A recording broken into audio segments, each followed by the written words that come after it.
Hello everyone, welcome back to my channel and welcome back to my new another blog. তোমরা সবাই কেমন আছো? আমি তো খুব ভালো আছি। আজকের হচ্ছে সানডে, তো উইথাউট ব্রেকফাস্টে বেরিয়ে গেলাম। এখন বাজে প্রায় 12:30। তো সানডে যেহেতু একটু চিকেন কিনবো, তো সেই মতো রোদে পুড়তে পুড়তে চিকেনের দোকানে গেলাম, চিকেন নিলাম আর দেন নিলাম চাল শেষ হয়ে গিয়েছিল। তো অনেকটা বেলা করে আজকে ঘুম থেকে উঠেছি, উইথাউট ব্রেকফাস্ট আমি বেরিয়েছিলাম। তারপর এসে চিকেনটাকে রেডি করলাম, ম্যারিনেট করলাম অ্যান্ড দেন করবো প্রেশার কুকারে জাস্ট সিটি।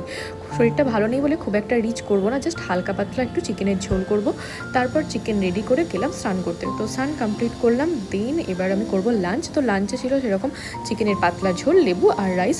তো এটা খাওয়ার পর দুপুরবেলা একটা বিরাট ভাত ঘুম দিয়েছি। তো ঘুম থেকে ওঠার পর দেখছি সন্ধে হয়ে গেছে, প্রায় বাজে 6:30। তো এখন কী খাবো টিফিনে সেটাই ভাবতে ভাবলাম আগের দিন আমি লাচ্ছা এনেছিলাম, তো ভাবলাম লাচ্ছাটা রেডি করা যাক। সেই মতো দুধটাকে ফুটিয়ে নিলাম অ্যান্ড দেন করলাম লাচ্ছা। তো যেহেতু রমজান মাস চলছে, প্রত্যেক বছরই আমি রমজান মাসে একবার হলেও এই লাচ্ছাটা খাই।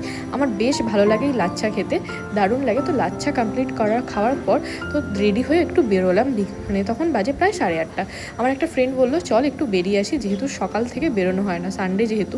তো দুজনে কথা মতো একটু বেরোলাম, ভাবলাম একটা কফি শপে যাই, একটা কফি খেতে। তো যাই হোক, কফি শপ এত হেঁটে হেঁটে গরম লাগছিলো, আর কফি খেয়ে ওঠা হয়নি। দুজনে নিলাম একটা ব্রাউনি, যেহেতু অনেক বেজে গিয়েছিলো 9:30। তারপর ব্রাউনি খেয়ে মুখটা এতটাই মিষ্টি হয়ে গেছিলো, খেলাম একটু ফুচকা, দেন এলাম বাড়ি। মানে বাড়ি আসতে আসতে প্রায় 10:30 বেজে গিয়েছিলো। তো দুজনে গুটি পায়ে বাড়ি এসে রেডি করলাম আমার রাতের ডিনারটা।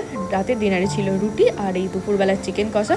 এখন বাজে প্রায় 11:30, এখন আমি করব ডিনার। তো কেমন লাগলো ভিডিওটা অবশ্যই জানিও, ভালো লাগলে লাইক কমেন্ট শেয়ার। চলো জাস্ট ফর টুডে।